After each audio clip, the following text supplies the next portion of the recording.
ፓፓያ ወይንም ፓፓዬ የፍራፍሬና የዛፍ አይነት ነው። በተፈጥሮ የተገኘው በሜክሲኮ እንደሆነ ይነገራል። አሁን ባለው ሁኔታ ግን ሞቃት አየር ባለበት ሁሉ በቅለው እናገኘዋለን።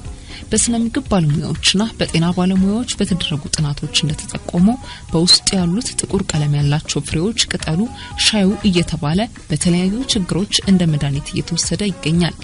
ለጤንነትም ሆነ ለውበት ጥቅም እንደሚሰጥ የሚታመነው ይኸው ፍሬ በመቀባት ወይንም በሌሎች አጠቃቀሞች ከምናገኝበት ጥቅም ውጪ በመብላት ልንይዝ የምንችላቸው በርካታ ጠቀሜታዎች እንዳሉ ሳይንስ ዴይሊ ጠቁሞናል።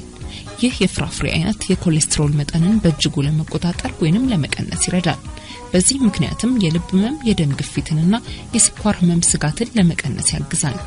በዚህ ምክንያትም ዓለማችን ላይ ክትባት ወይንም ቅድመ መከላከያ ላልተገኘላቸው ህመሞች እንደ ተፈጥሯዊ መድኃኒት ተደርጎ ይታመናል። የመጥገብ ስሜት እንዲሰማን የሚያደርግ የምግብ አይነት በመሆኑ ክብደታቸውን የመቀነስ ፍላጎት ያላቸው ሰዎች በምግብ ገበታቸው ውስጥ ቢያካትቱትም ውጤታማ ይሆናሉ። ከዚህም ባሻገር በሽታ የመከላከል አቅማችንን በእጥፍ ለመጨመር የሚረዳ የፍራፍሬ አይነት እንደሆነም ዘ ሄልዝ ሳይት በተባለ የመረጃ ምንጭ ላይ ተጠቁሟል። ቫይታሚን ኤ እና ቤታ ካሮቲንን በውስጡ ያዘ በመሆኑ የአይን ጤንነትን ለመጠበቅና የእይታ አቅምን የተስተካከለ በማድረግ የሚጫወተው ሚና የላቀ ነው። በቶሎ የማይፈጩ አይነት የምግብ አይነቶችን ከተመገብን በኋላ ፓፓያን መብላት በቀላሉ የመፈጨት ስርዓቱ እንዲከናወንና ጭንቀትም እንዳይፈጠር ያግዛል። በውስጡ ያለው ፓፔን የተባለ ንጥረ ነገር ሴቶች በወር አበባ ወቅት የሚሰማቸውን ህመም ወይንም ስቃይ ለመቀነስ ትልቅ እገዛ አለው። ቆዳችን በቶሎ እንዳያረጅ ያደርጋል። በጥቅሉም በየቀኑ ብንመገበው በቶሎ እድሜያችን የገፋ መስለን እንዳንታይ ትልቅ አስተዋጽኦ ይኖረዋል ሲሉ ባለሙያዎቹ ይጠቁማሉ። በውጥረት የተሞላ ቀንን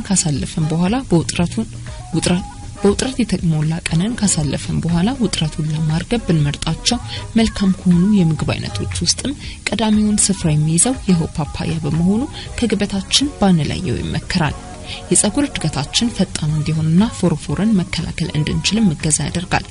ዓለማችን ላይ አሳሳቢ ከሆኑት ችግሮች ውስጥ ቀዳሚውን ስፍራ የሚይዘውን ካንሰርንም ለመከላከል ትልቅ ሚና እንደሚጫወት ጥናቱ አያይዞ ጠቁሟል።